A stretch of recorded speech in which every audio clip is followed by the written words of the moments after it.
Hi guys, so today I wanted to do a video about different books that have really impacted my life and that I just think are really good reads for anybody who is trying to strengthen their spiritual journey or help with anxiety or just really kind of learn how to live your best life and just kind of let go of all of the outside junk that goes on and just really kind of get an inner peace about yourself. And so the first book that I'm going to talk about is Don't Sweat the Small Stuff. And it's funny because this is the first book that I ever found that changed my perspective. I was always such a negative thinker. Growing up, I always thought about what was going wrong. I was such a drama queen. I really just saw the negative in every situation and really didn't realize that I was doing it.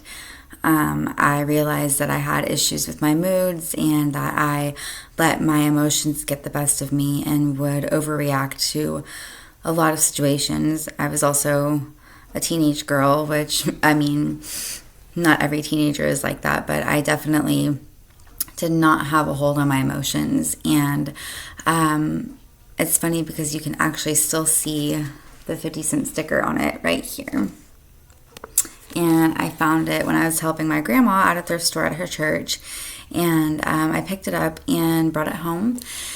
And it was the first book to ever really change my perspective. And it was the first book to ever kind of give me a guide to the fact that I am the one that controls my own thoughts, which it seems like that should be something that everybody should know. I mean, everybody should know that your thoughts help create your life, and I'm really trying to instill that in my own children, but I just didn't know that. And so when I found this book, it just kind of opened up a door in my mind, and I was like, oh wow, I really can be different, and I see myself doing so many of these things that Richard Carlson mentions in the book.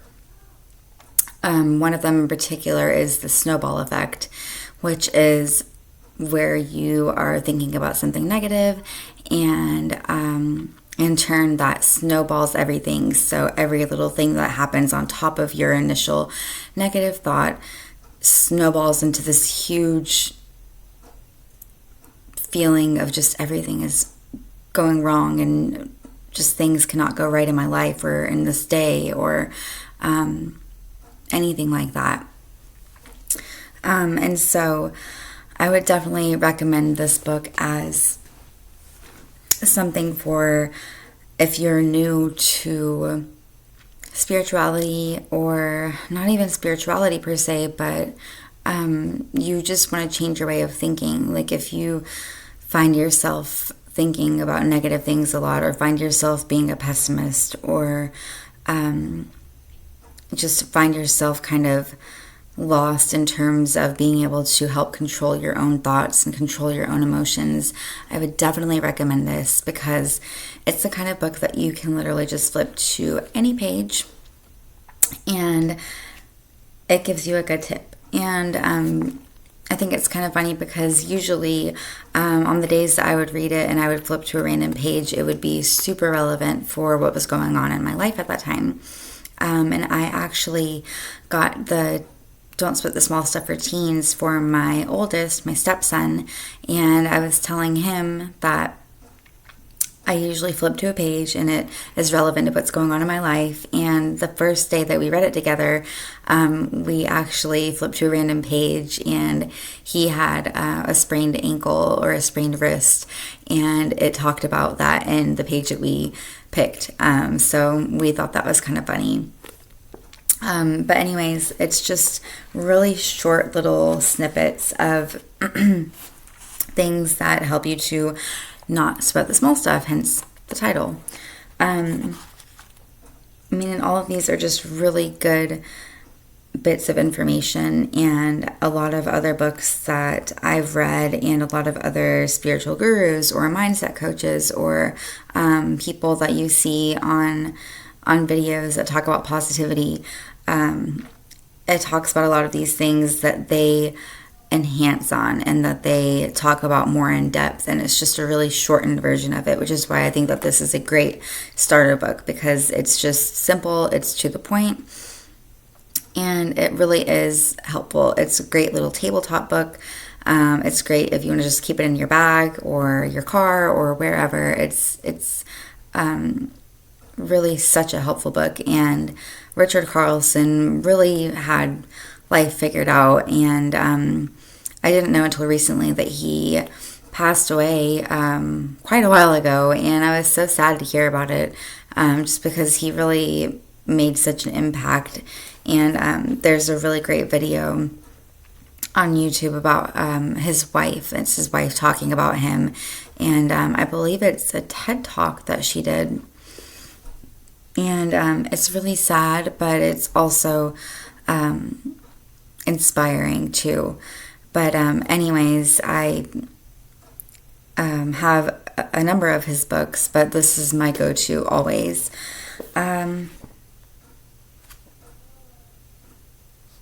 And so I'm just going to flip to a random page just so you guys can get a feel for what the book is like.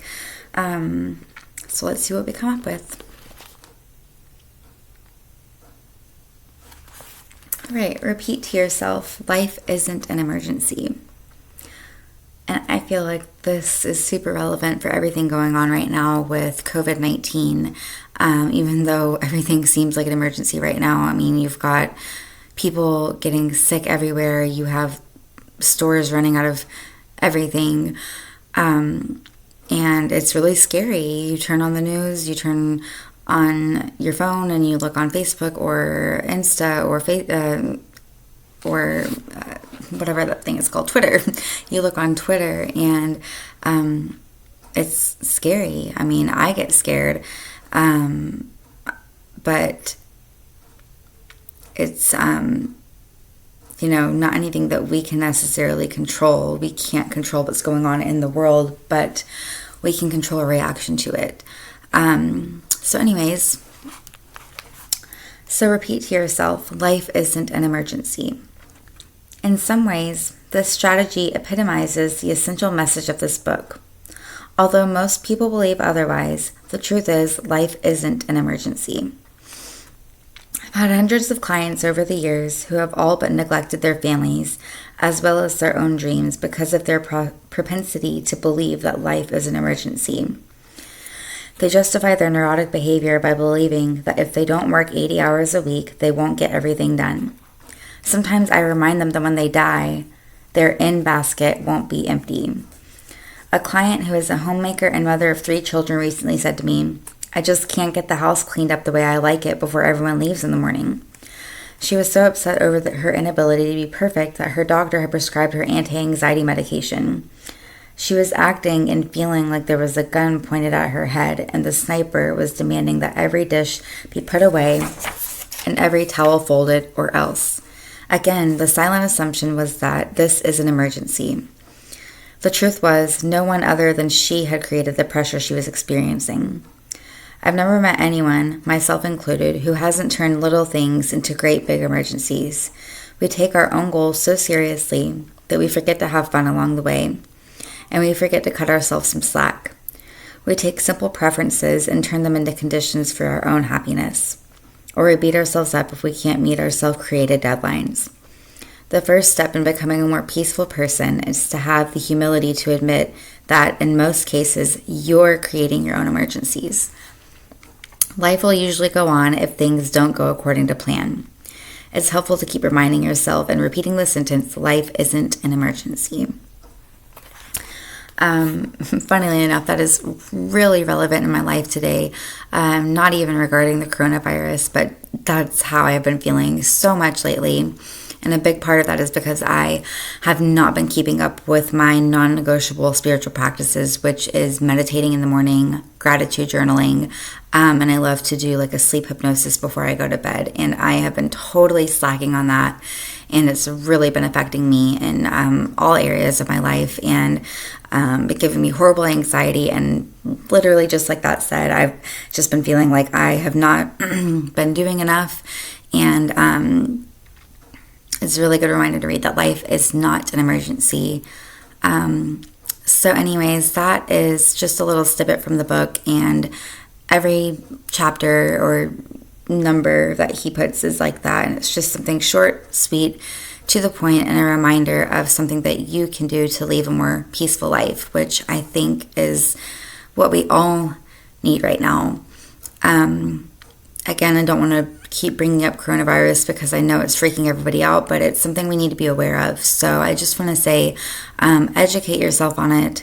Don't just listen to the news or what Facebook says. Like, go and actually look up the statistics, the numbers, what you can do yourself, and above all, just remain positive. Don't freak yourself out, and don't feel like it's the end of the world, because I really feel like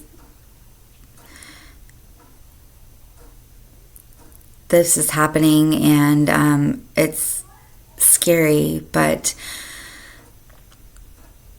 we can only do so much about it, and the rest is up to us to control our own peace of mind, to be kind to the other people that we interact with, whether that's online or in a shopping center, and also just to be aware and just think it's not just about you. If you don't need to go out, don't go to the movies and risk spreading it. You might have it and not know about it. It's not just about you. It's about the people who can't handle getting sick if they got it. It's for my grandma who already has breathing issues and is on an oxygen tank, and it's about the people who have autoimmune diseases or cancer. And I know that this is kind of going off topic of my book, but it also kind of ties back to it in a way as to don't be so self-centered to think that, well, I'll be fine if I go watch this movie in the movie theater when I could just rent a movie at home or watch something on Netflix, or I'll be fine if we go out to the bar and have fun because it's St. Patrick's Day. You might interact with somebody who lives at home and is working and has no choice but to be there, and they live with their elderly grandma, or they have a sick sibling or child. So just, like I said, I know that this is kind of a little bit off topic of the book that I'm talking about, but just please be aware and just do your research and think about other people, and not just how it could affect you. So anyways, back to what I was really talking about. This is the book that I recommend for my first video on books regarding inner peace and spirituality. And I feel like I kind of rambled in this video a little bit. It's one of my first videos that I'm uploading, so please be patient with me as I figure this out. Anyways, I hope that every single one of you that comes across this video is having a super blessed day or night, and that you guys are happy and healthy and peaceful. And I will see you guys on the next video.